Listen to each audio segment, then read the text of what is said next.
26번째 원리. 바른 교리를 가지고 있지만 잘못된 영으로 인도받음. 이런 말이 있습니다. 당신은 너무 옳기 때문에 틀릴 수 있다. 불행하게도 교회의 역사 속에는 바른 교리를 가지고 있으면서도 그들의 마음의 자세나 행동에 있어서는 잘못된 사람들이 있었습니다. 그리스도인들의 삶의 목적은 아버지이신 하나님과 성자 하나님, 성령 하나님을 아는 것과 사랑하는 것이며, 그 결과로 우리는 삼위일체이신 하나님과 영광스럽고 개인적인 관계를 누릴 수 있게 됩니다. 우리가 하나님을 사랑하고 예배하고 순종하며 섬길 때 우리는 그분의 사랑과 돌보심을 경험하게 될 것입니다.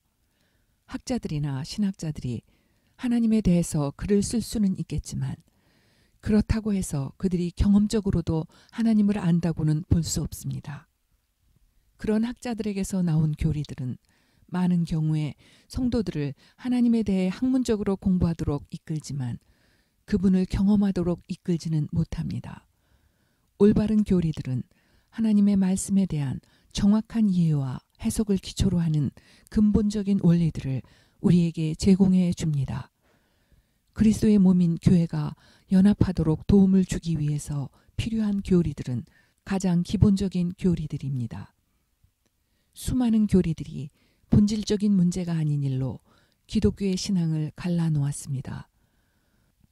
초대교회 안에는 예수 그리스도에 대한 단순한 믿음으로 순종의 삶을 살며 성령의 인도하심을 받는 대신에 애매하고 명료하지 않은 교리적 가르침에 빠져있는 사람들로 인한 위험이 존재했습니다.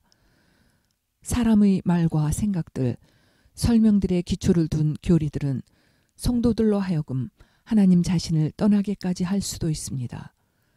좋은 교리들은 성도들에게 도움이 되지만 주 예수 그리스도와 함께하는 제자도 안에서 성장해 가는 것이 더욱 중요합니다. 하나님의 성품과 진리를 연구하는 것에 대한 성경적인 정당한 근거와 유익이 있기는 하지만 하나님께서는 우리를 단지 신학자가 되게 하시려고 부르신 것이 아니라 예수께서 가르치신 대로 순종하는 삶을 사는 제자들이 되게 하시려고 부르셨습니다. 오늘날 많은 그리스도인들이 특정한 교리들의 근거에서 출석할 교회를 선택하며 올바른 삶의 태도나 방식보다는 바른 교리를 소유하는 것을 가장 중요하게 생각합니다. 이렇게 된 이유는 성경적인 모본이 무시되고 버려졌기 때문입니다. 우리가 이러한 사실들을 기억하면서 신약 성경을 다시 읽어본다면 이 세상의 많은 나라들에 있는 그리스도인들의 사고방식과 삶의 양식이 초대교회 시대와는 다르게 바뀌어져 가고 있음을 분명히 알게 될 것입니다. 인본주의와 세속주의, 물질주의, 그리고 오락과 같은 것들이 끼치는 영향이 사탄의 가르침들을 교회 안으로 끌어들이게 했으며 그 결과로 교회들은 죄 가운데 살면서 계속해서 죄를 짓고 있는 세속적인 사역자들에게 안수를 주거나 번영주의 신학과 같은 가르침들을 받아들이게 되었습니다. 어떤 교회들과 교단들은 돈을 얻기 위한 목적으로 하나님의 은사들을 오용하기도 합니다. 또 다른 교회들이나 교단들, 그리고 이 시대의 수많은 신학교들이 지금도 하나님께서 기적을 행하신다는 것과 하나님의 능력과 기적이 오늘날의 성도들의 삶에도 적용 가능하다는 사실을 부인하고 있습니다. 어떤 나라들에서는 다른 신앙을 가진 사람들의 기분을 나쁘게 만들지 않도록 성도들이 입을 닫고 있는 것이 그리스도를 증거하는 방법인 것처럼 여겨지고 있기도 합니다. 만약 이 모든 것들이 사실이라면 우리는 예수께서 말씀하셨던 바로 그 미지근한 교회가 되어가고 있는 것이며, 우리가 회개하지 않는다면 주님께서는 우리를 그분의 입에서 토하여 내치실 것입니다. 우리는 생명의 길이시며 바로 하나님 자신이신 예수 그리스도를 알아가는 살아있는 응답으로서 반드시 초대교회의 원리와 가르침들로 돌아가야만 합니다.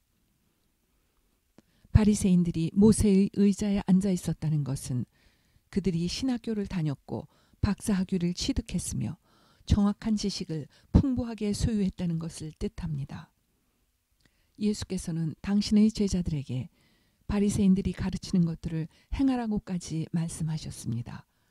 그러므로 바리새인들이 가르쳤던 것들은 옳은 것들이었다고 말할 수 있습니다. 그러나 그들은 자신들이 옳다고 아는 것들에 순종하지 않았습니다. 만약 우리들이 우리의 지식에 순종을 결합시키지 않는다면 그것으로 말미암아 우리 주변에 영적 죽음과 재난을 불러오게 될 것입니다. 구원이란 교리를 아는 것이나 구원에 관한 모든 미묘한 차이점들에 대해서 이해하는 것이 아닙니다. 구원은 주 예수님을 인격적으로 경험하는 것입니다. 사도 바울이 복음을 전할 때 그는 어떤 교리들의 목록을 늘어놓은 것이 아니라 그리스도의 성품과 위격에 대해 증거함으로써 사람들에게 그리스도를 소개하였습니다. 교리도 아니고 어떤 종교나 교리 문답서와 같은 것도 아닌 한 인격체, 한 지극히 위대하고 존귀한 사람, 그분이 바로 우월하신 그리스도이시다. 유명한 설교자인 찰스 스펄전은 이렇게 말했습니다. 만약 당신에게 있어 그리스도가 전부라면 당신은 그리스도인입니다. 나는 형제로서 당신에게 손을 내어밀 준비가 되어 있습니다. 나는 당신이 어떤 장소에서 예배드리는지 또는 당신이 당신 자신들을 어떤 독특한 이름으로 부르든지 상관하지 않습니다. 우리들은 형제이고 그러므로 내 생각에는 우리는 서로를 사랑해야만 합니다. 나의 친구들이여, 만약 당신이 주 예수 그리스도를 사랑하는 모든 사람들을 포용할 수 없다면 그들이 속해 있는 교단이 어떠하든지 상관하지 않고 그들을 주 안에서 당신의 형제로 여길 수 없다면 그리스도의 신부인 우주적 교회에 속한 지체로 받아들일 수 없다면 당신은 천국에 갈 만큼 충분히 넓은 마음을 갖지 못한 것입니다. 우리는 그리스도의 지체로서 하나님의 사랑과 하나 되심을 하나님의 가족 안에 있는 모든 동료 성도들에게 나타낼 필요가 있습니다.